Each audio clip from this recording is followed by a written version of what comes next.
Alors, pour la mise en œuvre de ce dispositif, au-delà de ce kit, ça nous semblait utile de pouvoir d'emblée vous dire qui allait se saisir de ce kit, qui allait être acteur de la mise en place du dispositif.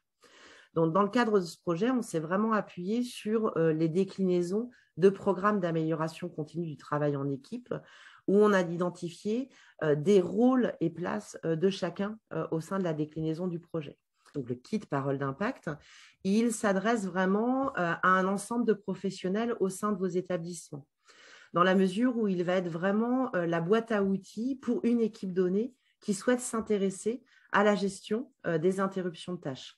Donc, il a été vraiment pensé comme une démarche d'amélioration continue au sein de l'équipe, avec des repères d'accompagnement externe et de dynamique interne au sein de l'équipe.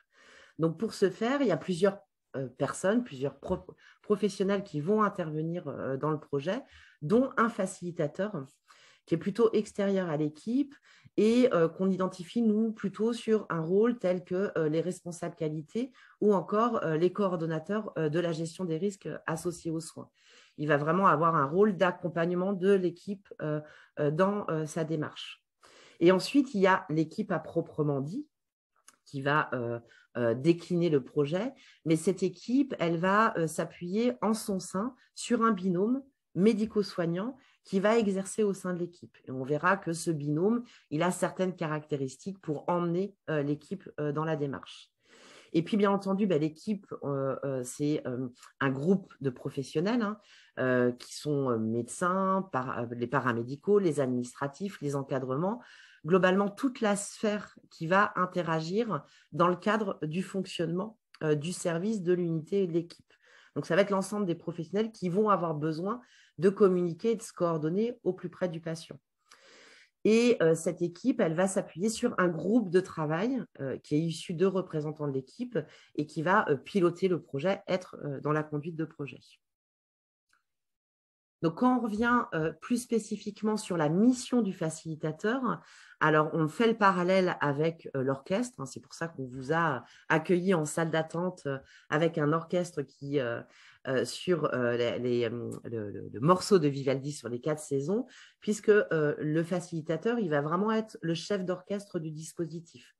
C'est-à-dire qu'il va accompagner le développement de la performance de l'équipe de façon suivie et mobilisatrice, auprès du binôme médico-soignant, où il va être vraiment en soutien, et à partir de la maîtrise des méthodes et des outils qu'il connaît en termes de conduite de projet et qui sont proposés dans le kit Parole d'impact.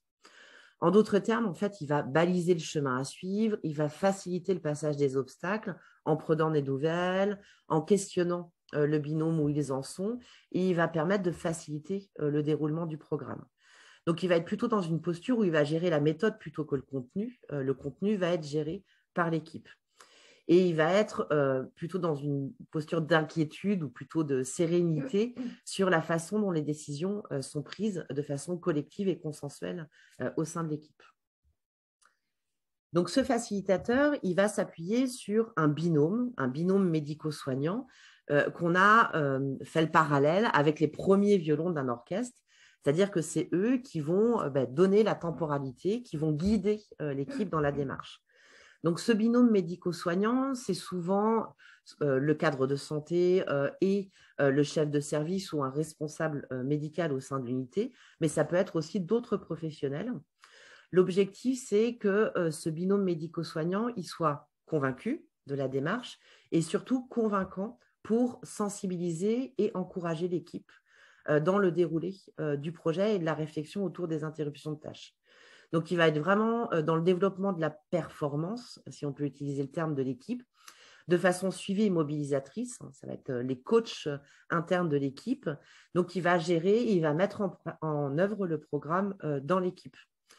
Il va être dans une démarche vraiment de communication en partageant l'information en continu sur le déroulement du projet, auprès de l'équipe, bien entendu, mais aussi auprès du facilitateur qui sera toujours en soutien de la conduite de projet. Et il va être dans le recueil, la traçabilité des difficultés rencontrées et puis aussi des facteurs facilitants. Il va assurer cette interface entre l'équipe et le facilitateur, reporting, alerte, continuité du projet.